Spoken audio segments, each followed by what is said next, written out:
you. Wow, that's good.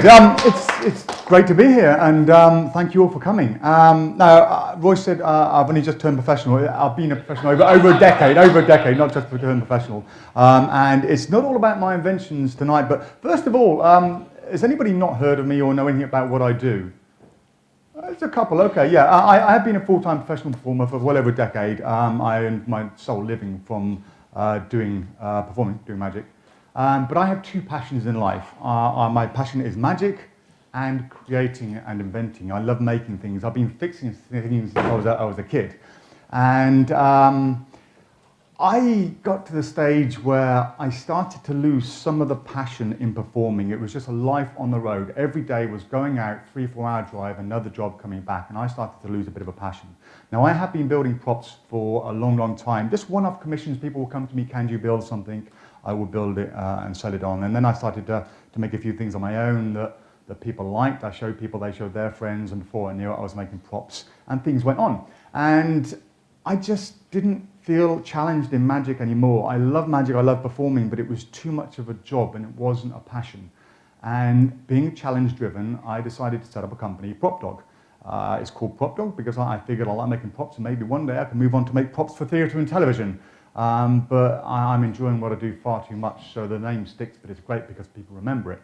And making props, I was selling them on the website, and I needed the odd thing to upsell, just to make a little bit more money to help me purchase some of the machinery I wanted, and those things would sell. I'd get some more things on, and before I knew it, I was a dealer. I was a magic dealer running an online business from home. My entire house ended up being taken over, my attic, my spare rooms. My friends here that had been around my house knew what it was like.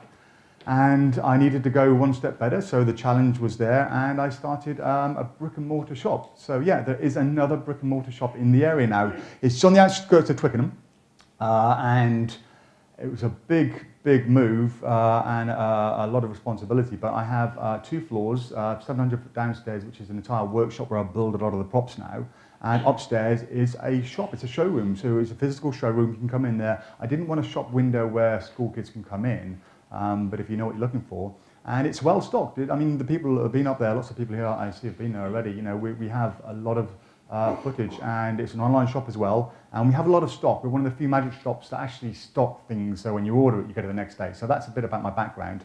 But I'm not here to show you so many of the new inventions, although some of my inventions and props will be here today. I have quite a few of them downstairs, you can see later on. But what I wanted to share with you is my working routine, because I'm enjoying magic so much more now, because I'm only doing 1 or 2 bookings a fortnight. It's great. And now when I go out, I love it. The passion's being regained. But I do see myself slowly retiring from magic to the stage where I'm only maybe performing once a month. And what I do, the routines I do in my performance have been honed for years and years since, you know, my background, by the way, many years ago, I did doves and manipulation. So I fell in love with close-up when I was about 20, 23, 24, something like that. And yeah, I've taken things out of the act, added things on, tweaked it, find out what works, what doesn't, played around with ideas. And I believe the working act I have now, which I've used pretty much exactly as it is for the last 5 years, is a really good working act. And I want to share that with people. Because I want to leave a bit of a legacy, and I want to inspire people to do the kind of things I do, because what I'm going to show you today is a working act. A lot of lecturers, they will produce a lecture for the sake of doing a lecture. I mean, there's some brilliant lectures out there, but some lecturers, they'll think, I'll put a lecture together so I can tour. What I'm sharing with you today genuinely is what I do in my working act when I perform. And when I have people up here today, I'm going to treat everybody like a layperson. I'll keep in the same old lay gags that you've all heard 100 times, but I wanted to show you as it is. So yeah, that's pretty much what I'm going to show you today. Now, my normal lecture is 2 hours long. I've only got an hour and a half today, so I can either speed up a little bit. So if I start speaking fast, I do apologize. I've got a short amount of time. Or I might leave out my end routine. Now, when I perform, I have little routines. I have a ring routine, I have a card routine, and a sugar routine. Those routines are the staple parts. Rather than just doing random tricks, I like to kind of join things together in a harmonious performance, if that makes sense. I like to have one trick lead into another. And I know there's quite a few workers here. I know a lot of workers, when they perform, they'll go out and they'll say, right, there's 10 tables, I've got 2 hours, that's 15 minutes per table, etc. And they're going to do one act on each table, each table, each table. I have a different way of thinking. I like to do these little routines. And what I notice, I would do, say, these 3 core routines that I use most of the time. I would do those. And the first one, wow. Second one, wow. Third one, wow. I'd go away. I never come back to that table. And chances are, the last thing they're going to remember me performing was the last trick. Plus, you don't always know what's going to happen at a booking. You might not be able to get around all the tables. So what I do when I perform, I will get my little routine, say my ring routine. I'll go around and do my ring routine on every single table. And this has many advantages. If you're a worker, you should try this. If I do my ring routine, I then leave, they will spend the next 15, 20 minutes talking about that while I'm at the other tables. Now, when I go back to that table, I'm a familiar face coming back. It's like, oh, he's back, great, great, great, we've been talking about you. Then I do my next routine, and then I go away, and I do the same on all the other tables, and then they're talking about that routine the entire time. And then I go back a third time, and I'm an old friend coming back. Now it's like, oh, yeah, great, what have we got this time? And again, I do a new routine. And this has so many advantages because for the last 45 minutes, an hour, 2 hours, they've done nothing but talk about me and the magic, which keeps me in their minds a lot more. So when I hand out a business card, they're much more likely to take it. I'll be so much more of a familiar face. And it also means if I'm interrupted at any point, half the people would have seen maybe 1 or 2 routines, and some of them would have seen 3. So I can leave at any point, not knowing that I've not lost any tables or not done a certain table.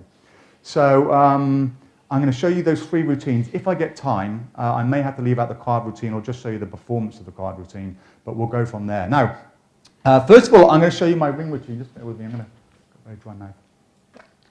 I'm going to show you my ring routine, which is, I consider it to be the strongest thing I do, and I always open up with the strongest thing I do, because as a worker, if I don't get to do another trick during that booking for any reason, at least I've shown them my strongest thing.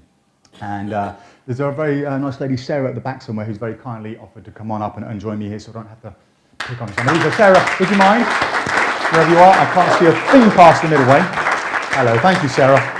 And yeah, just coming up, thank you very much. And just stand over here for me, Sarah, if you don't mind. And yeah, I always like to start with this. And some of you may have saw my ring routine mini lecture I did here in November 2009.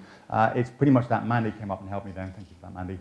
And it's very much that routine, but it's kind of got a little bit better over the, some of the ideas I was talking about then are working very well now. And yeah, is it okay? Yeah, if I can just borrow a ring, thank you very much. There we go. And so your name is Sarah. Sarah, with your permission, Sarah, your ring over here is going to vanish. It's going to vanish about 10 seconds. Would that be okay? I'll be very careful, Sarah. Watch.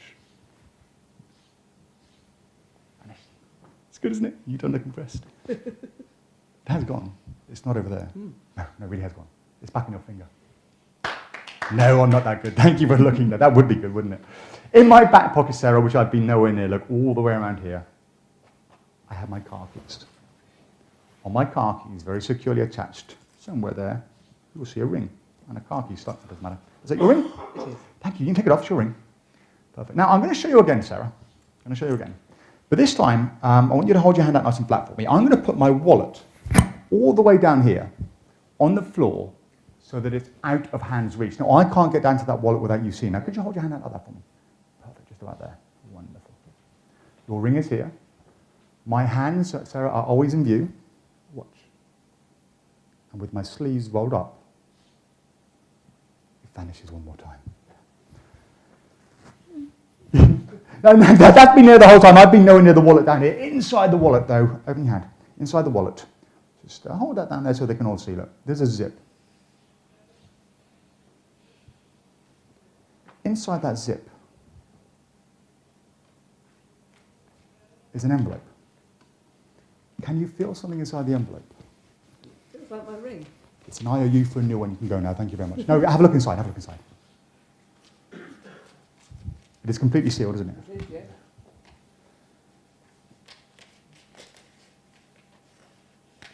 There you go. How about that? Thank you. Now, would you like to know how I do that, Sarah? Would you like to know? It's very simple. You see, like most magicians, I don't work alone. Every magician has their assistant, you see.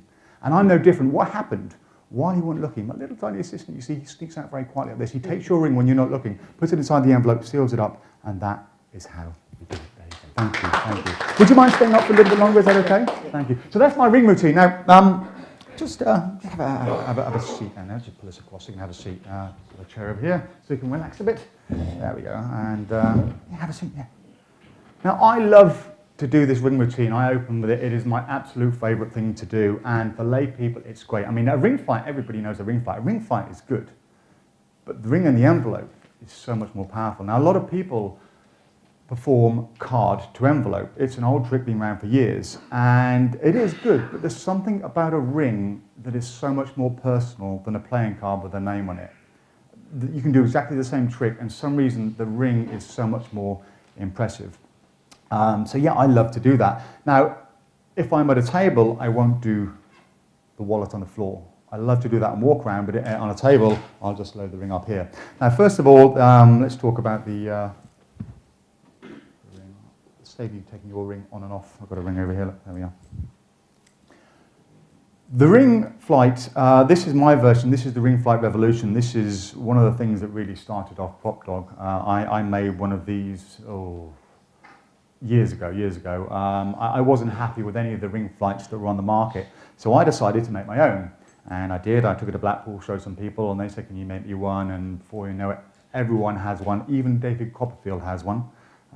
So yeah, this is my ring flight, and it's built into a car key. I do about 7 or 8 different models of these, and they're genuine car keys. I get them from the car key manufacturers, and the ring flight is built into the base, and it retracts as a normal ring flight does, like that. But this one locks in place, so once it's retracted, it's locked there. So if you had a ring on there, for example, like this, and Sarah, can you pull the ring? Not that a spectator would pull the ring, but if you pull the ring, it isn't going to come off. You have to pull it out like that, and that is my ring flight.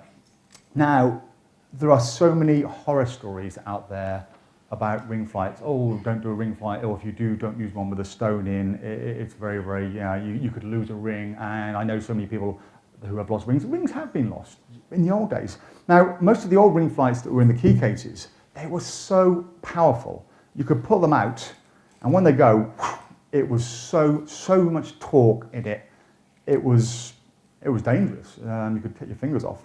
But also the clips were very wiry, little, almost like safety pins at first, and then we've got some other types of clips.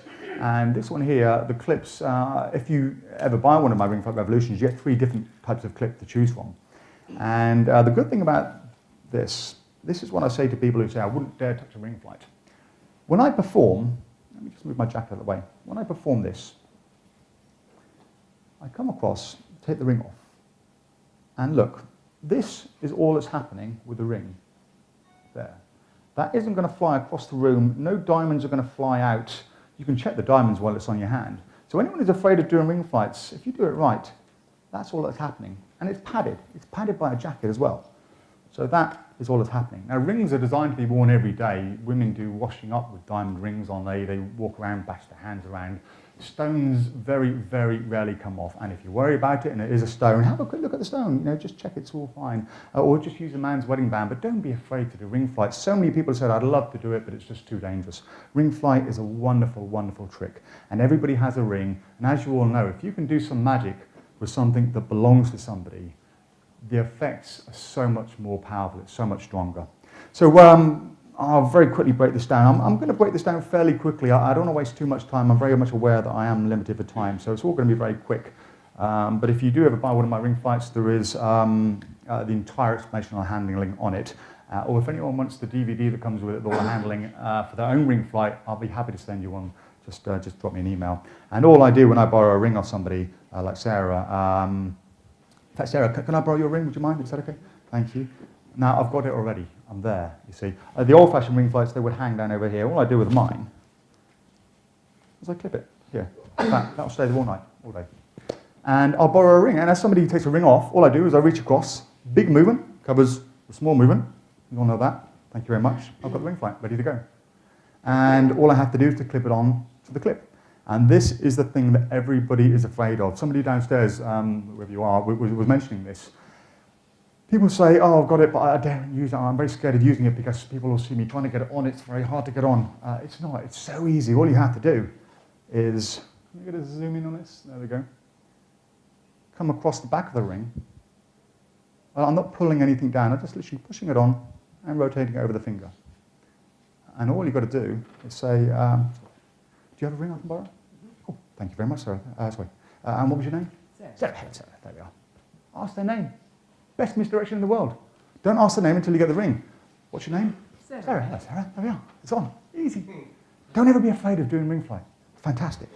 And then I come across, it's kind of a thimble move, like this. Oof. Now, a ring is going to come off my hands very easily. You can just pull it off. But I like to do this as if a little bit stiff, and that allows my hand to very naturally come back there as I take it off. And once it gets to there, that's it. Easy. So come here, take it off, and come as far away from the dirty work as possible. I come all the way across here, and then make it vanish. Now I like to do this little thing there. I love to do that move, because people look at each other and go, useless. So the amount of reactions you get, they think terrible. And they're all looking here, and then they say, no, it's not over there. I'm not that bad. It's back on your finger. I'm not that good either, but thank you for looking. And it never fails to get a laugh. And by doing that, the moment I've done that, they've all laughed, they've relaxed. I'm in now. It doesn't matter what I do, they're in. And then I come across in my back pocket all the way around here, and I tap. Now I'm tapping because sometimes the ring doesn't go all the way in, it just stays there. Sometimes, depending which trousers I'm wearing, it goes all the way in, like that. So all I do is pull it out again. All I do is I tap and then come back up like that. So when I tap, I can feel if it's in, come out, and I grab the carabiner here, because when I grab the carabiner, this one keeps getting stuck. Doesn't matter if you don't grab carabiner, it's there anyway. It's on there and it's now locked in place. And yeah, that is the ring flight. Very, very simple to perform. And if you've got one and you haven't used it, get it out, play around with it, it's fantastic. So any questions on that part, by the way? No? Now, on to my favourite part. I love this. I've been playing around, playing around with the JOL wallet for a long, long time. I love this. Mine is old, worn and battered. And the idea of sealing envelopes, again, has been around a long, long time. And I remember years and years ago buying envelopes, ironing them open, re-gluing them, a bit of copy decks on the side. And the busier I got, the more time, I've been making 50 or 60 envelopes a week, and I was just getting fed up with it. And I thought, there must be some way of getting these made. And I phoned around an enormous amount of envelope companies, and no one would go near the idea. No one at all would make these for me. So I gave up, and about a year later I tried again, and eventually found a company that makes charity envelopes for churches who are willing to take the task on. And they basically die cut the envelopes, and there's three old ladies who sit there all day long assembling these envelopes for me. It's incredible. And what it is, it comes pre-prepared. You have latex on the inside there, and latex glue, by the way, on the inside. And what happens, the moment those sides touch, it's sealed. So now I had these made for myself, but they wanted a minimum order of 30,000. I'm never going to use that in a million years. So I phoned around loads of other magicians, said, look, if I get some of these, would you like to, to buy some off me, etc. And before I knew it, I started using these. And I called them magician envelopes. But then a certain group of people started calling them Bonsallotes. And the name stuck. Thank you, guys. And isn't it a great name, Bonsallotes? So yeah, these are Bonsallotes. And yeah, I had 3 different sizes. Harry Robson has a wallet that he designed around my Bonsallotes. And it's a great little wallet. But he made it too small by accident, and the envelopes wouldn't fit, so I had to get another size of envelopes, which was the medium envelopes. So I then started doing medium and large, and then Russ Stevens brought out one that he wanted to fit an iPhone in, so I had an extra large one, and then people said, can you make them small enough for Nick Ironhorn's Nesta wallets? So now I have an extra small, a medium, a large, and an extra large. And I did have a small envelope. Now I'll show you why I had a small envelope in a little while. So if you have a JOL wallet or any Carter wallet, you can do this. If you're going to do the floor bit, you need a JOL really. And all you do is to load the envelope like that. Now, if you have a JOL wallet, the flaps, the loading flaps, come all the way out to the side. They don't need to be that big, and it's actually quite awkward to load an envelope. So what I do is I trim a little bit off here, a little bit off there, dab a super glue around the edge to stiffen it up. You can see mine's been around for years. And this allows for a very, very quick load, like that. And that's it, I'm reset. And sometimes everybody is just looking at the envelope, no one's looking at me, and I quickly reset while they're doing that, no one's ever noticing. And yeah, it's true, I do it all the time. Everyone just wants to know what's in the envelope, because she said, oh, I can feel something, it's my ring. So everyone's looking there, no one's looking at me, I just quickly reach there. No one notices. Yeah, and all I do, if I'm at a table, I'll load the ring through here. Okay, so I literally come up, get the envelope out, get the wallet out, it's in the envelope, it's done. It's there, sealed.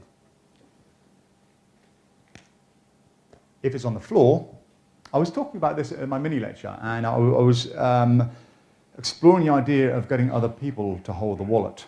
And I'll come up with some great routines, but what I do is I'll show you how I banish the ring a little later on, but I need to load this ring into that slot. Once it goes in there, it goes straight into that envelope. Now, I started playing around with this on the floor, and the reactions were so good, I've never stopped doing it since. And all I do is I come across, the ring is at fingertip rest, I reach from the back of the wallet, and you can do this surrounded, because even on the floor, just come down the floor over here, even on the floor, completely surrounded, I can come down like this, and no one can see anywhere around the back of my hands. And I come down, and I pick up the wallet, and all I do is open the flap a little with my hand, and pick up the wallet. And centrifugal force and gravity shoots it to the bottom, and it loads straight in there. So the load is that quick and that easy. It's beautiful. It's so easy. There, it's in. Simple as that. A miracle has been performed. I've been doing this a long time, so my wallet is actually quite a big gap there, but if you do have a J. O'Connor wallet and you want to experiment, I recommend really working the leather in, because some of the wallets, it's like a new pair of shoes. It can be very stiff and give you blisters. But once you wear them for a while, they become nice and soft. Exactly the same with this. Just work it all in, and then you can do this very fast load. But you don't have to necessarily do it like that. If somebody's standing over here, and there's somebody over here, I'll try and borrow a ring from somebody over this side. I'll do the routine. Then I'll say, can you hold your hands like this? And they will hold their hands like a table, and I put the wallet on, loading flap away from me, with two hands. If you've got to balance on two hands, they can't then do anything. You've got a one hand, they might be tempted to do something, but if it's balanced on two, you're fine. And that gives me an excuse to give the wallet to Sarah. So, that's over there. I come across, pick it up. Sarah, can you hold that? It's now inside. What's happened is, as I've gone through like that, that movement of doing this, centrifugal force, ring straight down the bottom. So I can literally take it from there into there.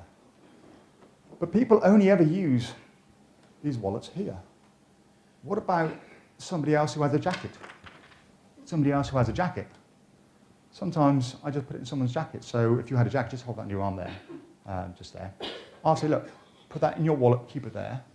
Exactly the same thing. All I do, vanish the ring, come across, that's been there the whole time, open the jacket, reach in, take the wallet out, put it there, it's in. It's as simple as that. So you can really be creative with this. And it's easier than you think. It sounds really hard to do, but it's so simple, because you've got the cover of the jacket, open it up, go inside, you're completely covered all around, pick it up. It doesn't matter if you take a few seconds to get it out, because it's in somebody else's pocket. So be creative with the wallet. But the other thing as well is, the reason I had a small size envelope, I don't sell them anymore, I don't think I need to really. I started playing around. I like overkill. And what I would do is, if you trim the sides here, you can load an envelope in. Are you on Zoom? Yeah, we're on Zoom. I fold this over like that, fold it over like that, and then put another Bonsall over the top. Just like that. Push that one down just a fraction. There. Now like this, you can't do this on the floor, because you need a kind of a second push. So I put that in my wallet there. I'll take a ring. I'll go in. I'll load it. And as I pull it out, it's a bit difficult if I'm not to hit the microphone. As I pull it out, I give it a second push, like that. Now, I always give it to them in their hands if I can. If you can open your hands for me. I always try and put things on the hand. Again, if it's in the hand, suspicion is reduced. So it always means is that a little bit more powerful. I open the wallet. Now, always open the wallet. I've seen people do this, reach in, grab the wallet, grab the envelope, give it out to them. You are creating a moment of utter magic here. If you rush things, you're going to miss a lot of emphasis on what's happening. People have 1,000 things going through their mind. First of all, they're thinking, surely it couldn't be in the wallet. There's a zip, surely it couldn't be in the zip. There's an envelope, surely it couldn't be in the envelope. The envelope must be open, surely it's sealed. There's all these thoughts going through the mind. If you just reach in and grab it out, put it on the table, you've lost so much, because you want them to go back afterwards and think, It was in a wallet, the zip was closed, I checked the envelope, it was sealed. You want them to absorb that moment of magic. And if you believe it's magic, they'll believe it's magic. So take your time, never rush this part. Just open it slowly, and all these thoughts are going through their head. You're taking them on a journey. You reach in, you pull the wallet out, the envelope out, and all I'm doing is to pull it down a little bit to pull it off the loading flaps. I pull it out. Now, thank you, Sarah. At this point, it's still open. So I pull it out, I seal it once. Well, actually, I'll just put it in. So pull it out to there, seal it once, seal it twice. It's still open here. And that last thing, I turn it over, fully sealed, like that. And if you're a little bit worried, say, can you feel something inside? And push it down. Now I've got another envelope inside here. So I'll say, can you feel something in the middle? I've just sealed the one inside. Brilliant. Now if you take that and open it up as a normal envelope, you've got this lovely moment where they're opening it thinking surely it couldn't be inside the envelope. But when you reach inside, they pull out a second envelope. And the second envelope is folded up. And it's completely examinable. How on earth could that possibly happen? And now if you open that, it's overkill, but overkill is great. I love overkill.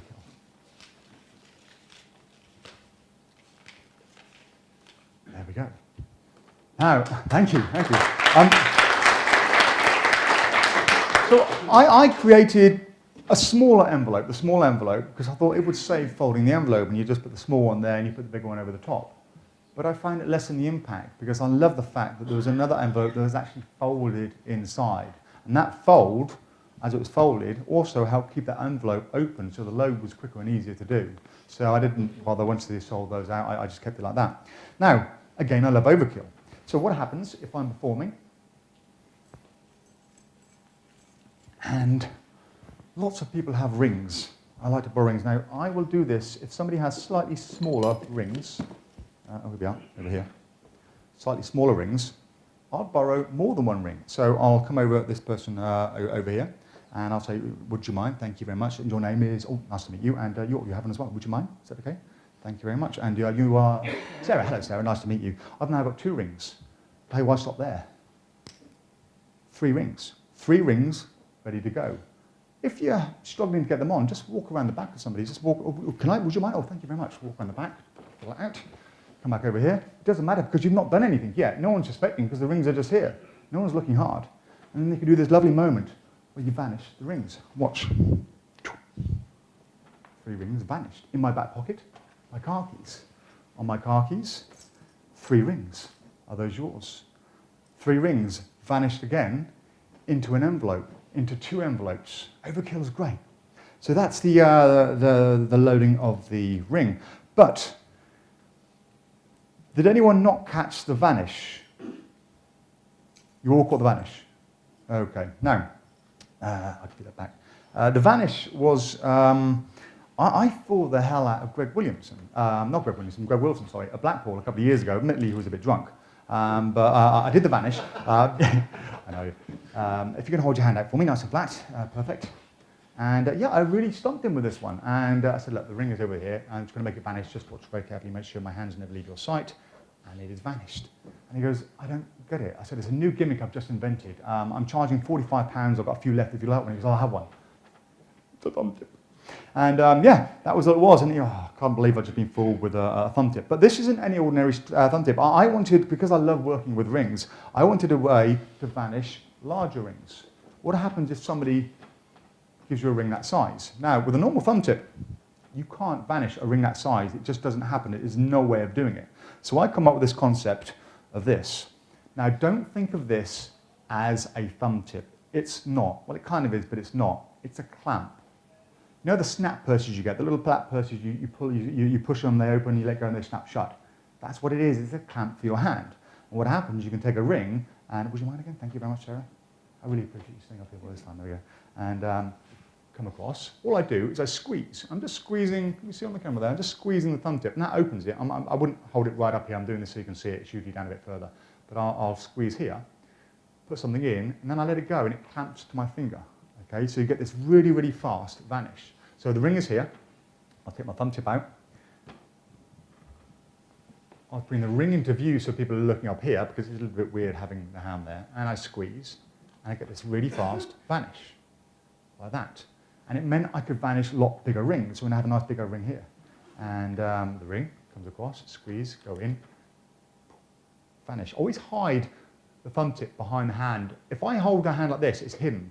But also these fingers are open. So suspicion is immediately taken away from here and put over here. No one thinks to look here. So when this vanishes, they're freaked. Where else do they look? A quick shot like that, completely gone, and relax, I'm there. And then I point to the wallet on the floor, and that's been there the whole time. And all I've done is I've dropped the thumb tip in my pocket. Yeah, let's go again.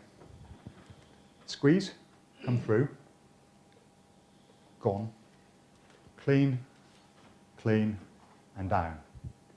That's been on the floor the whole time, or over here, I've got a wallet. Big movement, large volume of area moving, nice and easy, just to drop the ring, sorry, drop the thumb tip into the pocket there, like so. Then I realized I can do more than just rings. I can do coins. So if I'm at a performance and nobody has a ring, which sometimes does happen, somebody has a ring that they either can't come off or don't want to give me, or they don't have any rings at all. So I'll borrow a coin. I'll get a coin signed. But I haven't got to say, can I have a 5p or a 20 pence, because they're the only ones that fit into a thumb tip. I can borrow any coin now. So you can do this very simply. £2 coin, you'd have no chance to get that into a thumb tip at all, and it's gone just like that. As simple as a ring. That's been on the floor the whole time. I've been nowhere near it, and I then load the £2 coin. But it's so good, you can do more than just a £2 coin. You can do a £2 and a 50, so you can vanish them quite simply like that. But then I realized you can go one step further, and I started playing around. A teaspoon. Thank you very much.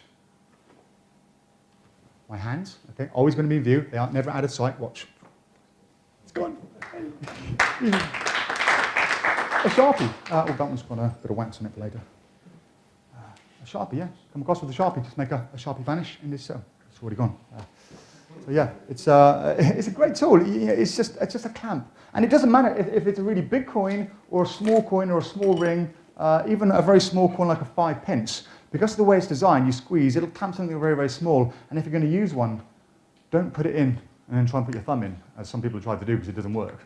You need to hold it in such a way that you can pull it out. So you squeeze it, it goes in, you clamp it shut like that.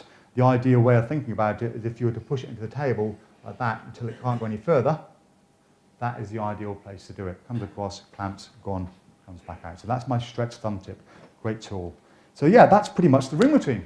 Okay, thank you. Thank you so much for coming up, Sarah. Really appreciate it. Thank you. While I've got a few things here, the Sharpie. I love the card on the ceiling effect. Do many people here do card on the ceiling?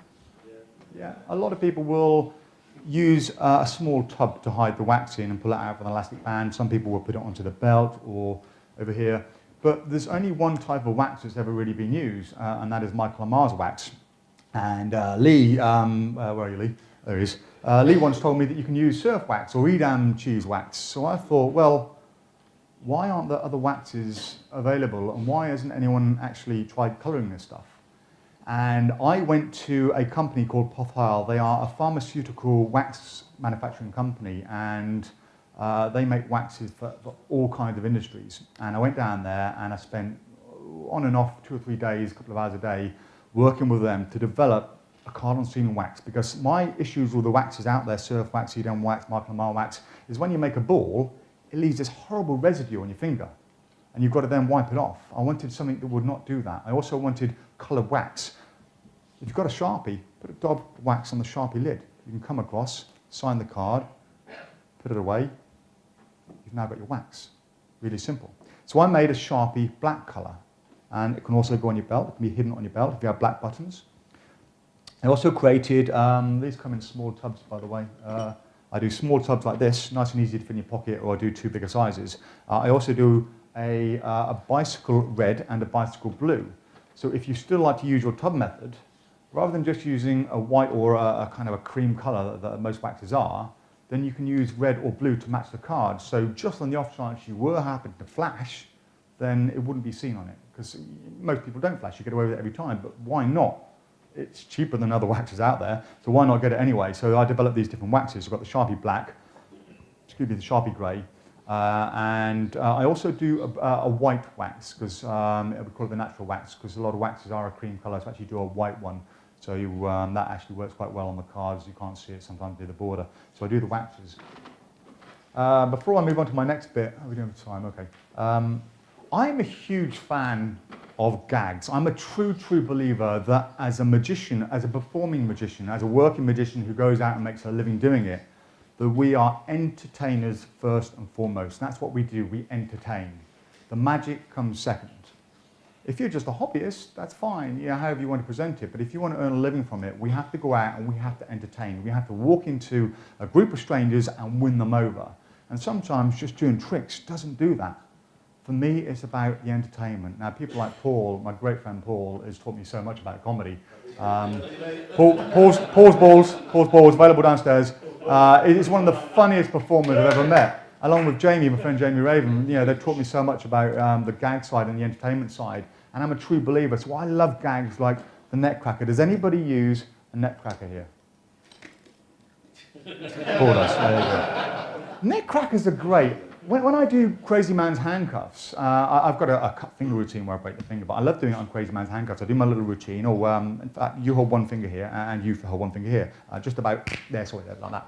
It's a great laugh, a great gag. But if anyone uses the Netcracker, by accident, I found that if you put a sugar cube inside a Netcracker, so this is the sound. This is the sound without. This is the sound with. You get that little, hear that sound? That little bone crunching sound, it's beautiful. I love doing that, and I just randomly found, you'll find why I did it randomly. But yeah, got that lovely sound, beautiful, sexy. Martin Sanderson, my good friend Martin, he had this gag some time ago with a little Viagra tub. Do you remember Martin's Viagra tubs? He had these little Viagra beans that you take them out and they go and stand on end. I don't know who came up with the idea, but the idea's been around for years, and I loved using it, but his ones were just some random tub, didn't really look like a Viagra tub. So I come up with something smaller that I just used myself, and other people said, can I use them? So when I get Viagra tubs, and when I do a card trick, as I finish, I've got a signed card, I put it on the table, and I say, oh, by the way, you can keep that little souvenir, put it inside your jacket pocket over there, and what's this? It's like to see what's in people's pockets. It's Viagra.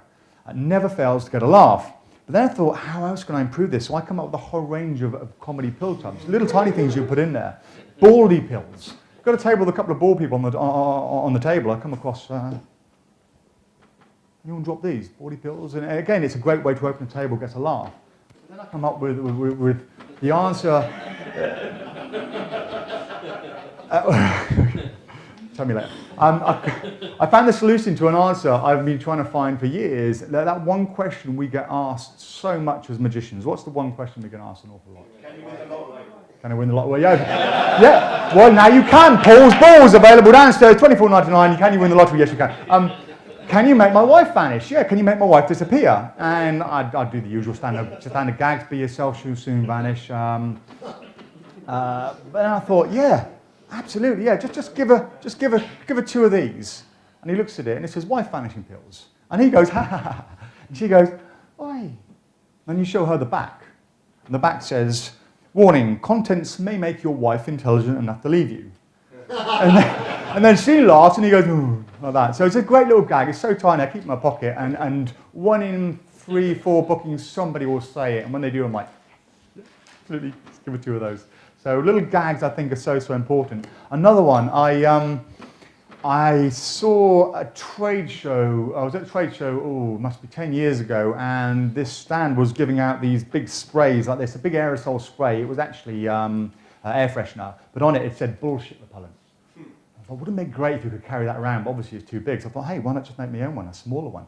So I come up with this. It's Dr. Bull's patented bullshit repellent, helps cure chronic bullshitting. The small print reads, cruelly tested on small animals and politicians. And it's great.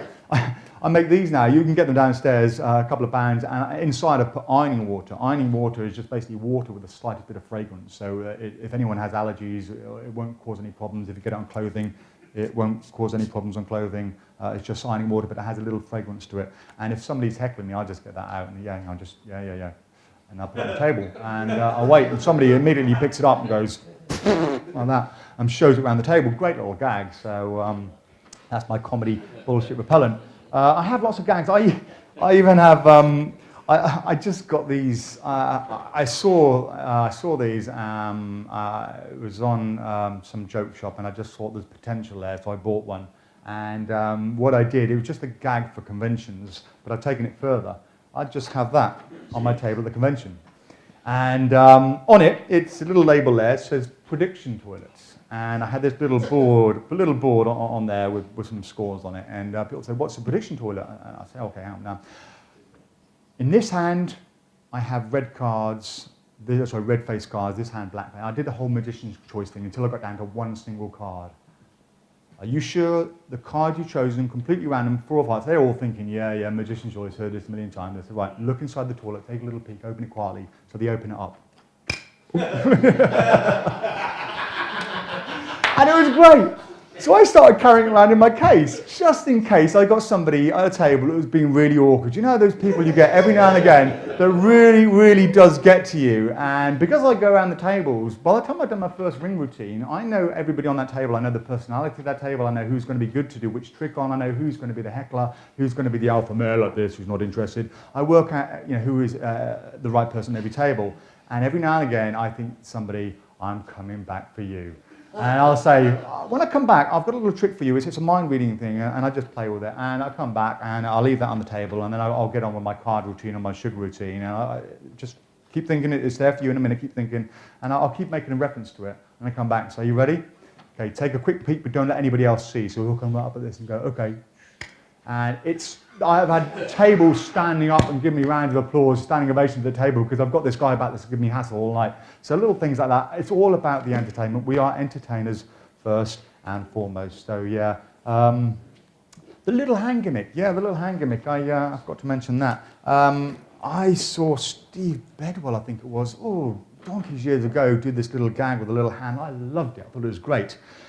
So I went to a craft shop and I found this little doll's hand. It was perfect. I kind of put it under boiling water, stretched it out, and managed to get it to fit my finger. And I used it all the time for years and years. And one day I lost it. Damn. So I went back to this craft shop, closed down. So I started shopping around, couldn't find anyone. I went on the internet, couldn't find any. And Paul will tell you this. Paul has been to my workshop. I have a box this big of hands that I have bought from all over the world. Never seen it before in my life. Yeah. Thanks, Paul.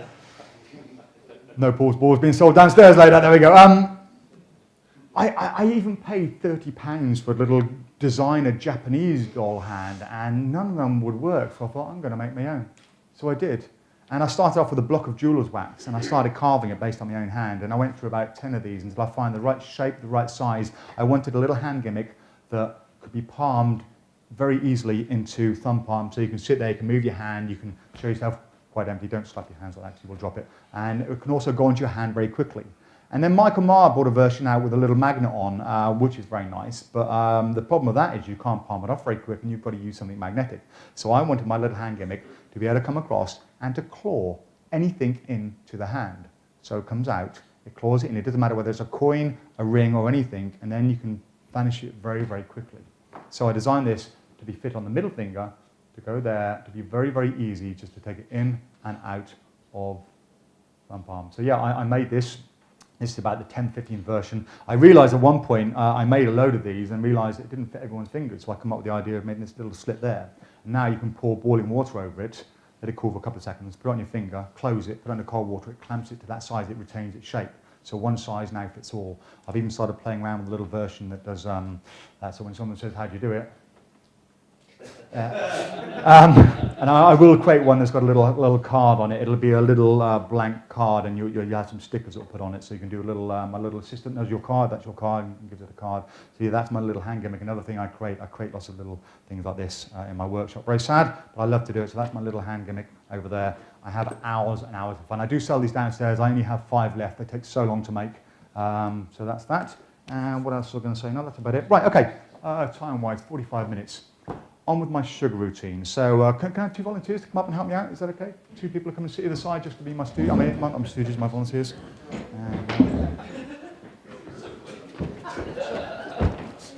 Oh, what? Oh God. Yeah. All right, it's going to be like that, isn't it? Okay. One last thing, other gag, I do an awful lot as well. I forgot about it because it wasn't there, it was in my pocket. And how many times, if you do ring magic, does somebody say, oh, can you make that diamond bigger? Or can you put a diamond on that ring? Or if they don't say, I say, oh, would you like a diamond on that ring? Yeah, no problem at all. A little rub like this, little diamond, there we are. It's quite a nice one, and you can have that leech, yours. There we go. It's, ooh.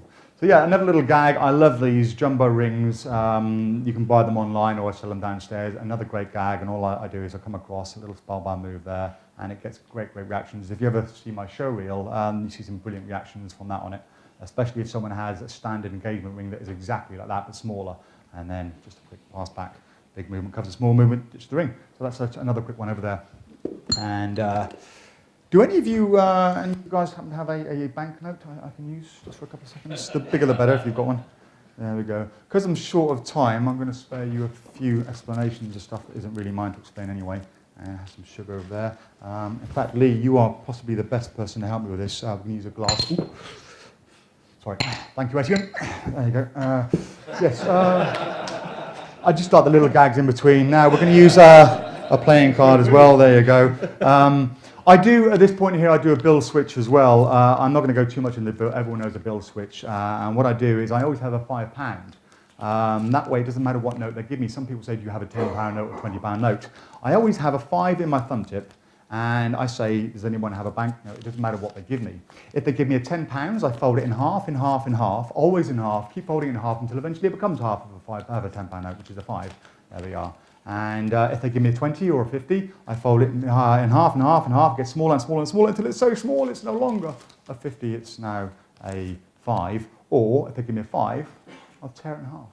There we are. Got another one. I'm only kidding. If I hold it like this, it doesn't look like it's ripped, does it? If I fold it like this, it doesn't look like it's ripped. No, I just keep on going until it's restored. But I'm going to spare you the bill switch, because we're running out of time. Now, as I said, Lee, you are probably the perfect person to help me here, because I need somebody who can pour the sugar in a nice neat line across there, and let's face it.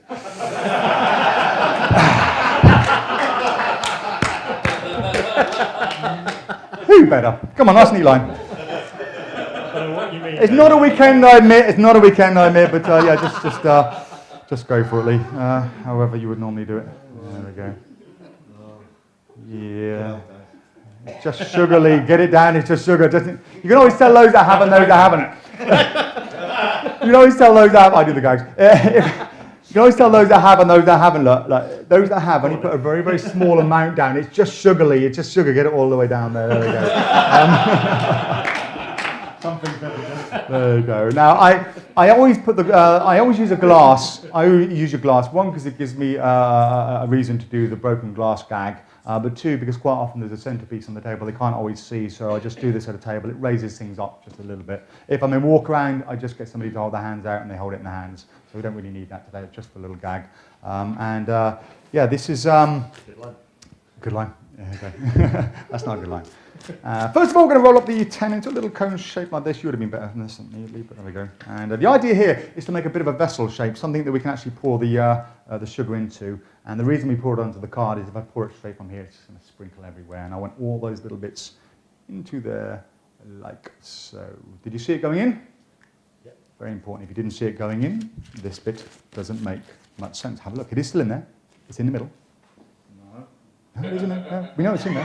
No, if you roll it up like this, look, you see it will of course all come back out like that. And the best thing is, Lee said you can have the money. There you go, little present. There you go, no problem. Happy Christmas early. Hold your hand out for me, Lee. Hold your hand out. Hold your hand out. Nice and flat. There we are. Catch any little bits that fall out. People think I just pour it on the floor. You can see with your hand there it goes in, but nothing falls out. Now, very gently, just squeeze the hand.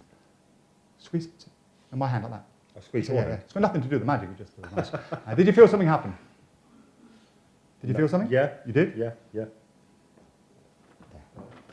Now it is a solid lump, isn't it? It is a solid lump. You can hear it. If you listen. Right. There. It is a solid lump, but it's all in the squeeze. So just squeeze again. Squeeze. That's it. Yeah. Squeeze the hand. Squeeze. I'll squeeze That's your it. hand. Yeah, that's it. Perfect. That's all you have to do. Stay off the drugs, Lee. And open up, and it will of course come back to sugar like that. Now, we do like to clean up, so Paul, just take that for me. Tear that into small pieces. As many times as you like. Really? Vent that anger. Get it all the way out. Yeah, lots of anger there. Perfect. Okay, loads of pieces. Now we have... Ooh, it's going everywhere here. In fact, look, we have two end pieces left. Look, two end pieces. Can you see on there? Yeah, two end pieces. One with a straight edge there, and one with a straight edge over there. So hold your hand out for me, Paul. Perfect. Keep it just there. All the sugar goes in. You can see that, all the wrapper and all the sugar in there. You can see that. Now that leaves us with two pieces. The two end pieces over here. Lee, would you choose one of those pieces for me? Okay, take it. Now, if this works, everything is going to go back together. The sugar, the wrapper, everything, except the course for Lee's chosen bit over there, and it works like this. You see that there? Yeah. The last piece, that's the bit that actually seals it back into the wrapper, something like this. Completely sealed, except for one bit missing, the bit Lee has in his hand. Have a look, Lee. Don't believe it. You're great, Paul. Have a look, does that match? No, surely not. Yes. No. Other way, Paul. Other way, Paul. Oh, yeah. Perfect, mate. There you go. How about that? Thank you. Okay, excellent. Stay there, don't move anywhere. So that's my sugar routine. So simple to do. People who are afraid of using thumb tips like ring flies, don't. Thumb tips are great. I mean, how many times have people said, do you use one of those thumb things? No. Wouldn't use one of those. Hey, watch this though, and use it, and they don't know. Thumb tips, if handled right, are brilliant. I used to lecture on the handling of thumb tips, and I used to use green and yellow masking tape, and I do the whole routine like that, and no one would ever see.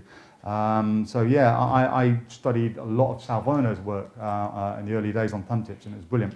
And I started doing this after seeing Michael Amar's Easy to Master Carb Miracles Volume 1 15 years ago. He did this little thing with some salt. He just wrapped it up, simple trick with salt. So I thought, that's great, I'll try that. And I wanted to improve it. I wanted to have more of a theme. I wanted to be ongoing. So then I thought, what else can I use? Sugar cube. How can I use a sugar cube? So I come up the whole routine with a sugar cube. And that was great. That was my ending, sugar cube. Hey, it gets great laughs. A lot of the photos on my website, if you ever go there, are people like this. That moment, when there's a photographer at the wedding or a booking, I say, wait till I get my hand, there's a sugar cube, snap the photograph then, because you get this great reaction on that sugar cube. It's amazing. But then you can go one step further. What can I do? I knew there was a few torn and restored sort of routines out there, so I come up with a little idea of restoring it back to normal completely. I used to just put it back into a full wrapper. Then I thought, what about if I can make the ends match? And I'll show you how I do this in a minute. So that's my entire sugar routine. Now, I entered this. Mark Leverage asked me if I could submit a trick to the Masterclass, the Magic Screen Masterclass Awards 2012.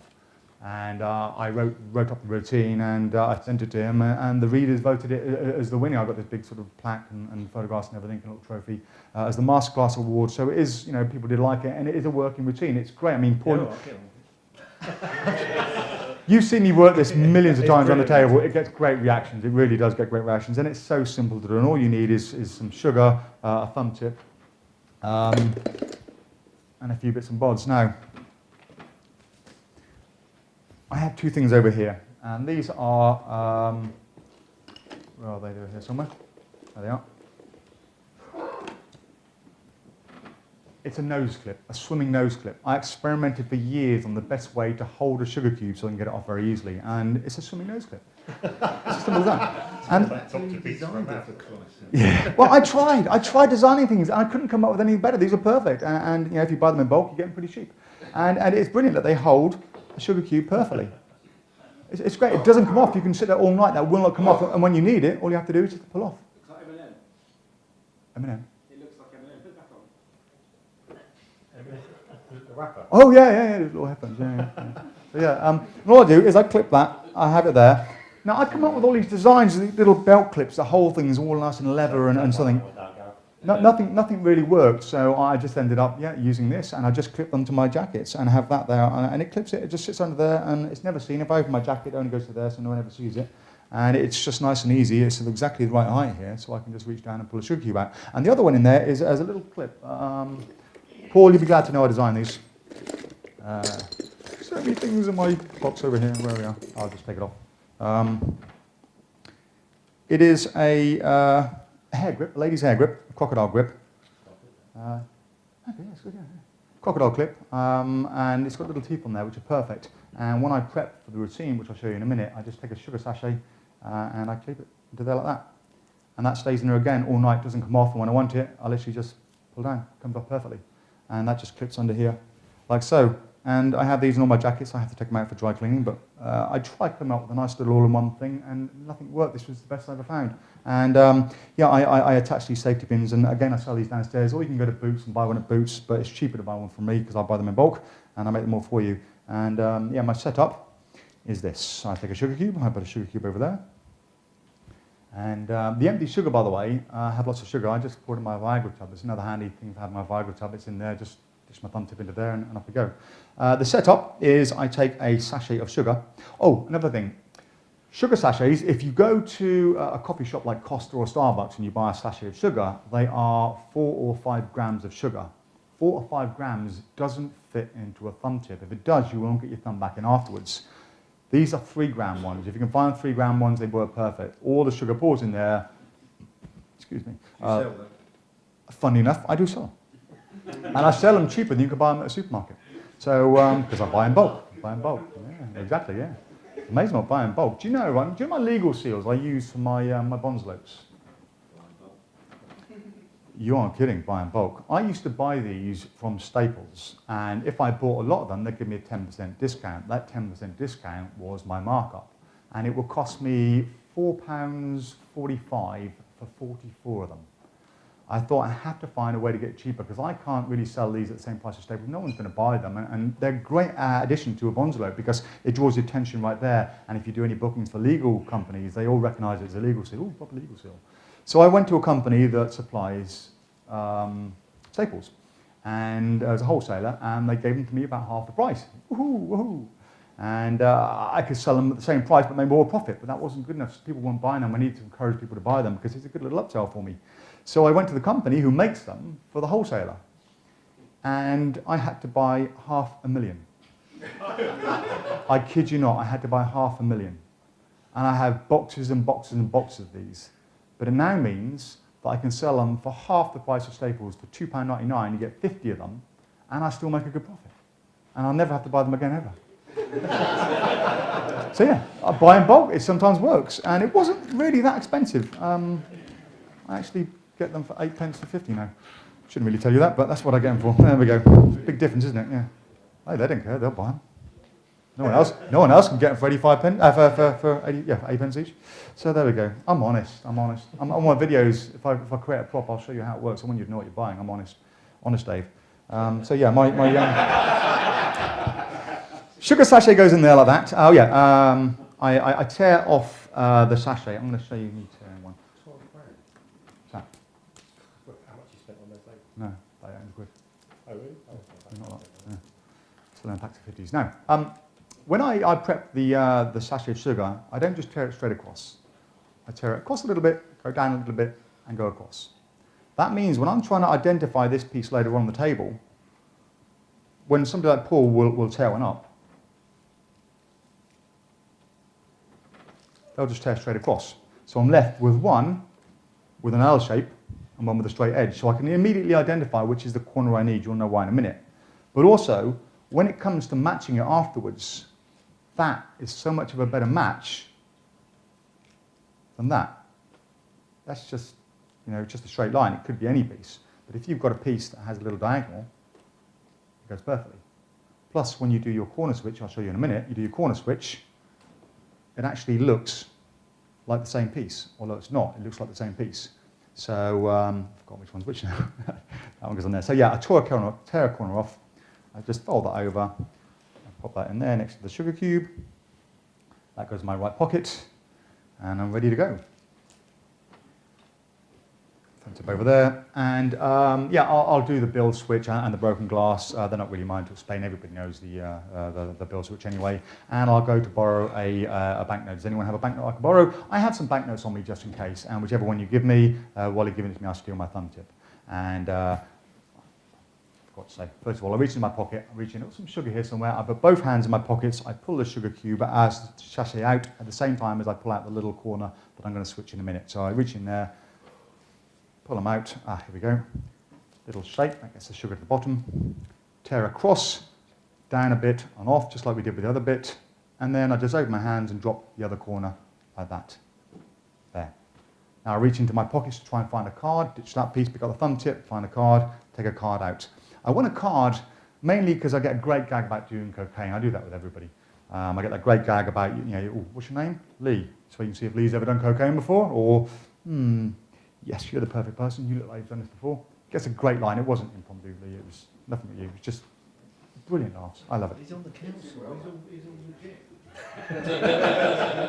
I didn't really do cocaine. It wasn't a dig. I'm not saying you did cocaine anyway. I'm just saying I didn't pick on you for any reason. There you go. Anyway. Paul, you look like the perfect person. Perfect person to help me, Paul. I need somebody who can pour the sugar in a nice neat line across there. You look like you've done it before. There you go. I actually did I did the daughter of Mad Frankie Fraser. He's the did you know that? I did his daughter's. Well, I almost said Mad Frankie Fredericks, the sprinter. Mad Frankie Fraser did his daughter's wedding once, and they had this little sort of afters thing in this Italian restaurant in down by Croydon Way, Beckenham Way, and it was just full of gangsters, and it was quite funny actually because myself and they had a singer there and a few other entertainers, and we're all sat around silhouettes around the glass window looking onto the street, and they were all in the back eating. And we were saying, if a rival gang wanted to come along and do a drive-by shooting, we're in the way here. But yeah, I walked into the toilets, and they were all, "You saw nothing, lad, did you?" I'm like, "Oh, what's the thing?" I come back out, and I said, "I've got this great trick. You're going to love this." And I did the whole thing themed on cocaine. Like, if the police ever come along, just roll it up in there, just put it on there. You'll never know. It's great. When they've gone, of course, you come back out. I did this whole routine based on cocaine. They loved it. They loved it. So yeah, I'm here now with a thumb tip. Here with a thumb tip, and I reach in and I borrow a note. Now, if I have a thumb tip on, I don't hide it and keep it out of the way. I get it used as much as I can. I want this thing in view. I want it moving, so no one's going to suspect anything in the hand. So if somebody lends me a money, I'm going to reach straight across and take it up with the hand that has the thumb tip on. And I'll take it with that, and quite often I'll just relax here like I did a minute ago and gesture over here, hiding the thumb tip behind, and I'll come across. Thank you, Paul. I appreciate that. So yeah, I'll constantly keep it in motion, and I'll keep it hidden at all times. And then I'll simply roll up. Now, if you roll it like this, I can't even do a normal roll now, like that, it's very hard to do, it's awkward, and it doesn't give you much room to do anything. But if you roll it at an angle like this, you get this lovely long tube that works even with a small £5 note. And now the longer this is, if anyone did ever suspect a thumb tip, the less likely they are to think of a thumb tip, especially if you use a 50 and it's quite long. And the good thing here is you get this little point here. So if there's somebody particularly tall, like Lee, at a performance and I'm doing a walk around, I don't want them looking down here at the thumb tip. So I just point that corner to the tallest person. That way their angle is blocked and we're fine. If there's a lot of tall people, I'll make this really, really deep fold like this. Really deep fold, so the thumb tip is right down there inside like that. But usually I'll just roll it up, twist the end over, then take it out into the other hand, and then twist again, like that. Just a little bit less suspicion if anyone was thinking thumb tip. And because the sugar's on here, it's going to fall nice and smoothly into the thumb tip like that. If it was poured from the wrapper, it goes everywhere.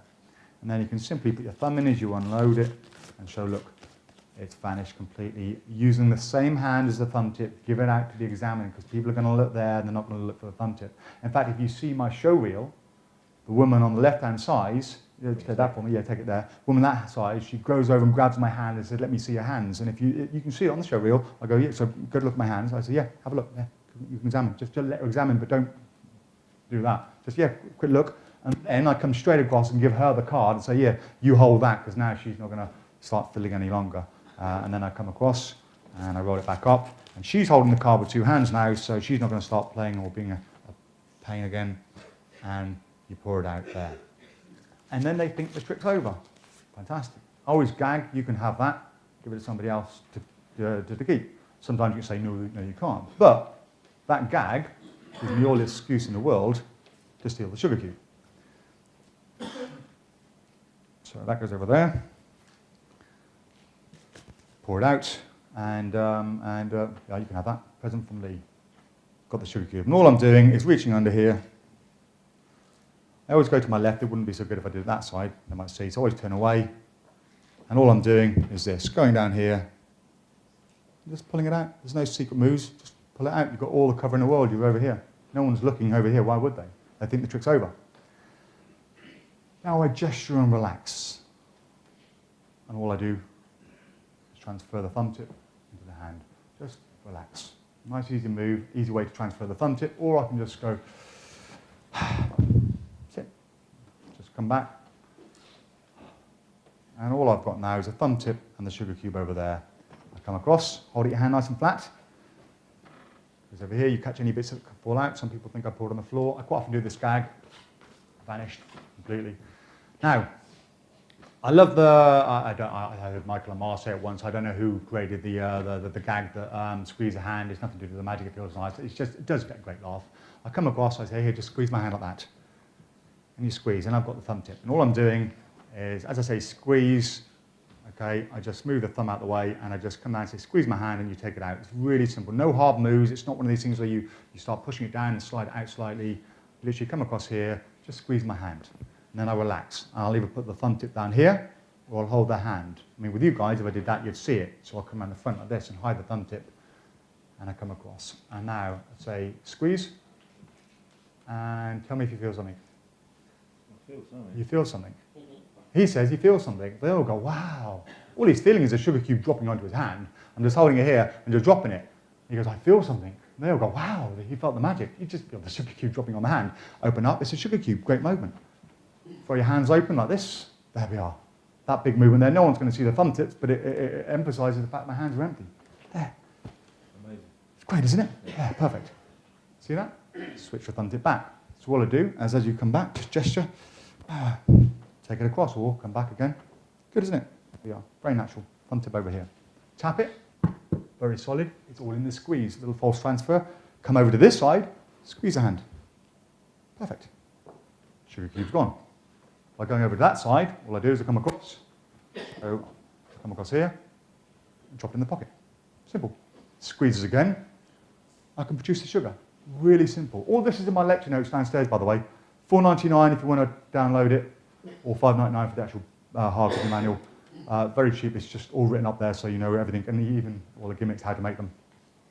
So yeah, in this situation now, that's now come back like that, and that's great. So brush the hands off, transfer the thumb tip again. Just literally just practice transferring. You can hold the thumb tip in many ways. So relax. Now, where was I? Oh yes, the sugar. Take the wrapper and tear the wrapper up. And again, all I'm doing as I give him the wrapper is come across and pull off my other wrapper. Just pull it out there in hand. He's tearing up, everyone's watching that. Lots of lines, lots of gags can come out there about tearing it up and venting the anger. And again, I just come across and relax or go behind. And again, I transfer the thumb tip back to that hand over there. Perfect. All the little bits. We just sprinkle them out a little bit like that. Loads of little pieces, add that tube bit. Now, we can always remember that piece. That's our L-shaped piece. You put it down, and you find the other L. Now, Paul's actually torn that in two pieces. It doesn't matter. So you're here. You take the middle bits. So I have the middle bits. That leaves the two end pieces. We also add the sugar. And now I need to use this bit to seal it and that bit to be chosen. I experimented many different times trying to do different forces. I just found it best just to put them onto a card and offer it to someone. Now, he doesn't know whether I'm going to tell him to keep it or which bit you want to choose. So choose a piece. Which bit should we use? That one over there. Perfect. So he wants to use the bit I need to use. Yeah. Perfect. Okay, that's the bit we use. Come across, ditch it in the thumb tip. You're now clean to reveal your sachet that matches over there. Sometimes, thank you, mate. I'm not good with the names. I just learn. Hold your hand. Sometimes I do this whole thing where that bit's over there, and I've placed something on the table or glass on top of it. And I come across and we do this lovely little, we are completely restored. Oh, a bit missing. Sorry, it's a bit, there it is, sorry, I forgot. And of course that bit would have been the bit that goes on there, which of course will match. But if somebody's been heckling me, which happens quite a lot, don't know why. If somebody has been heckling me, or no, somebody's been particularly awkward, I will sometimes leave that in view right next to him. If he's the kind of person that has already tried it on a few times, I'll leave that right over there and say, we need that bit. I'll put that over there because that's very important later on, and I'll just say how important it is. And 1 in 100 performances, somebody does this. Like that. And when they do that, I'm giggling away inside. This is a beautiful moment for me because I'm really about to get that, guys. And I do the whole restore and completely restored it. Oh, well, okay, no worries. And sometimes he'll go, it's there. Or sometimes he'll just be quiet and I'll put it on the table, there we go. Completely restored except for one bit, it's around here somewhere, walk off. And that guy then later on just comes out. That. And it's a beautiful moment when it happens. I just go giggling inside. So yeah, that is my sugar routine. Any questions on my sugar routine? A reset. Yeah, my reset. Yeah, I need to ditch the thumb tip. So what I'll do is I'll take the card in the same hand as a thumb tip, and I'll put it into my pocket over there. And as I do that, I'm just dropping off the thumb tip in my pocket over here. That's literally like that. And then I walk away because I go table. Routine. So I'm not going to do anything else afterwards. If I can, it's fine. I just need to make sure that's not going to go anywhere. And my reset is pull out my little Viagra tub, pour that into the Viagra tub, put my bill switch note back into there, pick up the same bits from the table. You can, if they want to keep that as a souvenir, they might want to. They keep it. If not, you just pick up these bits match anyway. So you just pick up that bit, put that bit in there, put that in your pocket, use the same bits you just used for your reset, put the sugar cube up there. And I quite often do that as I'm walking from table to table. Packs of sugar, I always keep the packs of sugar in my left pocket, so I'll have about 10 sachets of sugar in my pocket over there. And when I'm ready, I'll just go back in and, sachet of sugar over here. And I've got the little switch again, and done again. And the entire routine is actually on my show reel. I get such good reactions from the routine. I kept an entire unedited clip on the show reel. So if anyone wants to go back and doesn't want to buy the lecture notes, just watch the show reel. You'll pick it up, bits to do on it. It's very, very simple. Sugar cube, for me, always goes in this white pocket, but you might find your own presentations or when you want to do it. So yeah, literally, as I... it's a great little, yeah. I was just thinking that if you make sugar cube with a magnet and have a magnet down there, it's just be a lot quicker to reset. Yeah, sugar cubes get dirty. I change them every 3 or 4 bookings, and it would be a nightmare to keep putting magnets in it. Yeah, I know it would be easier, but trust me, I've weaned this down to the... You can buy these in Sainsbury's and Tesco, by the way. Sugar cubes, I sell them. No, I don't. No, I used to do it with the really straight-edged sugar cubes, the proper straight-edged ones, and there was something, I don't know, if you're going to put it into somehow fuse it together, two straight edges, it just wasn't right. So I use these ones that are quite off-shapen, and you'll find loads of little tiny ones, so out of a box you'll maybe get 20 or 30 of them, but they're not very expensive. Just pick out the right sort of size ones, which is great. Why is that better than a straight as well? It's just too perfect, just changing it into this perfect cube. I've somehow fused this together by magic. So when I fuse it together like that, and you've got this kind of fused cube, it's better than having just, I don't know, it just doesn't feel right, so I didn't. But I used to put holes in these, get a cocktail stick, put it in, and kind of glue it in, and afterwards I do this whole kind of, keep it as a souvenir. But that was too much of a pain to make, so I stopped doing it. You can have that. That's for you, mate. That was a great show. Cheers, guys. There you go, mate. Cheers. Thank you guys for having me. Thank you. You wait till one of you two come and lecture up here. You wait. Okay. So we have 13 minutes left. Okay, now I'm not going to be able to explain my card routine on it, but I will show you my card routine very quickly, and we should just be able to make it in time, and then Roy can come out and finish off. But again, I love my little card routine. It's elements I put in over the years. I've seen a lot of magicians who are incredibly skillful cards, do these amazing things that blows us magicians away, but sometimes the lay people is just too much. It loses quality, and I think that rather than just lose a card, find a card, if you can do something a little bit different with a card, it works really well. And I've tried and tested loads of different routines with the cards, and over the years I found what works best for me. So I'm going to show you that very quickly. Should I have one more person to come up, somebody different? Hopefully not one of you guys. Thank you. Yeah, have a seat, have a seat. There we go. And Sharpie over there. Wax on it. Don't want to use that. I'll take the wax off. There you go. Again, I'm going to treat you just like a layperson. In fact, let's do this standing up. Let's do it standing up. I'm going to walk around or seated. Yeah, you can stand up. Yeah, thank you. Perfect. Hello. Hello. I'm David. Would you like to see a card trick? Go on in. Perfect. Any one of those cards you like, reach on, take one out. They're all completely different. Wonderful. And Could you then write your name on the card? Nice big letters all the way across the middle and at the bottom your bank number, please. While you're doing that, I'm going to show everybody else this. I have this little piece of plastic over here. It used to be a name badge holder, the things you get at trade shows and conventions. You know, the one that holds your name in it. I took the safety pin off though because they get stuck in your wallet. But it turns out these are the perfect size to fit a playing card in. So you can actually fit a card in there absolutely perfectly like that. So I stole a whole load of these from my last trade show. Thank you very much. Just wave it, yeah, let it dry for me. That's it. It takes about an hour, so all the old gangs are the best. Perfect. Now, Clive. We're going to put your card somewhere near the centre of the packet. So whenever you say stop, your card will go there. Are you ready? Stop. Yeah, perfect. Put the card there. All the rest will go on top like that. That will lose Clive's card somewhere near the centre of the packet. Now, Clive, would you like me to shuffle the cards or not? Yes, please. You would, okay. Some people don't want me to shuffle. They think when I'm shuffling that I'm cheating in some way, so make sure there is no funny business going on here whatsoever. They'll well and truly shuffle with my quick fancy dynamo cut, just like that, just because I can and I'm better looking. Now, we have the piece of plastic over here. The idea behind this slide is very, very simple. If you hold that for 1 second, if I put a card in there, for example, the top card here, the 6 of hearts, all very close to your card. If I was to place that 6 into there, once inside, I can't take it out again without you seeing. So if I just slide that in like this, you see, you slide it in there, and could you hold this for me? Perfect. If I now try to remove that 6, you'd of course see me doing it. Now, how's your magic today, Clive? Oh, very good. Good, good, good. On the count of 3, in your best magical wave, do some magic on the 6 of hearts. Are you ready? On the count of 3, Clive. Timing is everything. This is your moment to shine. 1, 2, 3, do some magic. Abracadabra. Is that it? Bit more pizzazz. Go for it, Clive. Come on. 1, 2, 3, go. Shazam! Oh, there you go. Yeah, that worked pretty well. You don't need me. You're Clive. Clive, that is your card, which means the 6 of hearts should be back on top where it started. Is it back over there?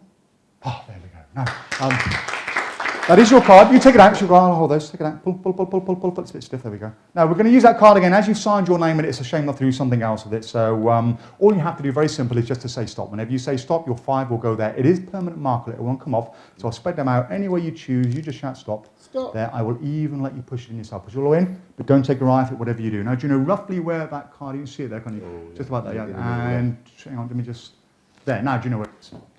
Not exactly. Give a guess. Whereabouts roughly do you think it is? Out there. It's a tiny bit higher. Oh, right, about there. Even higher? The one on top. You're a great day person. Ask the audience, higher or lower? Higher. I think it's higher, Clive. Come on, Clive, you're meant to be giving an eye on the card here. Now, this all happens very fast. You see, what happens when you're not looking, I cheat. It's great. Would you like to see me cheat? Yeah, right. That was it. Good, wasn't it? Your card is now folded up very neatly inside my right shoe. Would you like to see it go back? No. Would you like to see it go back? Yeah, go on in. I'm getting inside my shoe down here. I don't know if you can see down here. You'll see a card down there. Hold that for me. Perfect. And it is folded up very neatly. You can see that little card there. It's got a name on it, though. Oh, it's got a name on it. And if you want to have a look, I believe I'll take those. You take that. Have a look. Would that be your card? There you go. Now, thank you. What we're going to do, one last thing before I go. Hold your hand out like that for me. I want you to cover the cards so I can't see them. People here, they think I marked the backs of my cards with a tiny identifier mark. Now, even if I've done that, it doesn't matter. I can't see them now. But Clive, the best lay person in the world, name any playing card for me. 4 of spades. The best lay person in the world, name a card. 5 of hearts. Doesn't matter. The 5 of hearts, using my fingertips alone, just by touch, Clive. Some magicians can do this in about 3 minutes. I'm going to try and treble that today. The 3 of hearts, 5 of hearts, wasn't it? 5 of hearts. The 5 of hearts. Oh, 2 cards there. The 5 of hearts, doing an impression of the Queen of Hearts. 5 of hearts. This one here. The 5 of hearts. Ace is wild. 50 cards to go. It's a long trick. How long have we got? Oh, here's your card. Find your card. Your card was folded up on top. That was really easy to find, Clive. Clive, I can't really find any card. This wasn't really about finding a card. This is about distraction. It's about misdirection, as magicians call it. Because while you weren't looking, I secretly made every last playing card completely vanish from your hands while you were holding them. No, it's in my head. Have a look. There you go. Thank you. Thank you, Clive. Thank you very much. Have a seat. Appreciate that. I've got a couple of seconds. I'll explain a few things over there very quickly. The reason I use the Ace of Spades and the Queen of Hearts, because we all know when you ask to name a card, so many people will say the Ace of Spades or the Queen of Hearts. And when they do, you've got that lovely moment. Sometimes two people shout, I say, name a card. And two people shout out Ace of Hearts, Ace of Spades, Queen of Hearts. And then I've got this miracle, okay, just Ace of Hearts or the Ace of Spades. Or I can do the Ace of Spades, sorry, the Queen of Spades or the Ace of Hearts. The Ace of Hearts, somewhere there. Oh, there we are. Oh, there's two cards there. Oh, sorry, it's an Ace and a Heart. So you can kind of cover yourself with lots of moves. If someone says Jack of Hearts, I can be one off. That's pretty good. If not, I just make out it wasn't really about finding a card. It's all about misdirection, and then there's the block. But the card in shoe is I mean, like most things, you think you come up with them independently. I know that the moves have been around for years. I love doing my little card and shoe routine. And it's great because you just simply mercury fold a card, you point down to this shoe, you take the shoe off, and they all see a card. At that moment, they go, so no one's looking at you, you give the cards to somebody to hold, and you come back down. You can do this surrounded, come back down, you hide the card behind the shoe, they can all see that in there, and then I've got this little flick move I do, which kind of flicks the card into the shoe as you turn it around. I'm not sure exactly how the mechanics go, but I just kind of flick it and it kind of drops out of that, and it's a great little routine. But I started playing around with some other ideas. I started getting a bit cocky after a few drinks one night, and I come up with a plan. Name anywhere on my body, the top half, anywhere at all. For example, the top half or the bottom half. Which is the most impossible? They're always going to say the bottom half of your body. And if they do, I say, okay, left side or right side? Left side or right side? It doesn't matter which side they say. Okay, where would you like it? On the right side of my leg? There's only two places, really, they can say, and that's maybe in your sock or in your shoe. But I've covered them all, you see. I can have a card in each shoe. Great. We can have a card in each sock. It's great. And this is perfect because you've got the card down there. You pull it up in the shoe. You come back down, and all you do is you pull your sock over the card, or pull your sock over, don't have it all the way up like I've just done there. I kind of did this last minute, and it's stuck on there. And yeah, come across, and just basically pull up the sock, and there's the card. So I had this lovely little movement. I started going a bit over with that. But anyone wants to know anything else about the card routine, come and see me downstairs. The WoW gimmick, by the way, is fantastic. When I first got this, I stopped using it because I did this lovely, I presume most people here have all seen WoW. That's a visual change. I got it, and like most people, I was really excited. This beautiful change like this that happens. It's so nice, and you pull out the card. But every time I did that, I put this down somewhere. People just wanted to see this. It was all about this. And I didn't use it for ages, and then I got it back out and started playing again. And I realized that if that card was out of view just for a second, something was different about it. Somehow I did it. It wasn't the card. It wasn't some magical bit of apparatus. It was me. So I started doing this thing where people would actually go and do the magic. And lay people, when you say, this is your big moment, do some magic, some people are like, just like that. And they'd have all these great movements, and that itself would just get entertainment. It is all about the entertainment. Other times I'll say to somebody, hold it in your hand like this. I'm going to show you the fastest card trick in the world. 3, 2, 1, the fastest card trick in the world. So the WoW gimmick is brilliant. If you've never played with one, think about it. It's fantastic. But I think I better finish there. Thank you very much all for watching and for coming tonight. It's been a great pleasure. Thank you.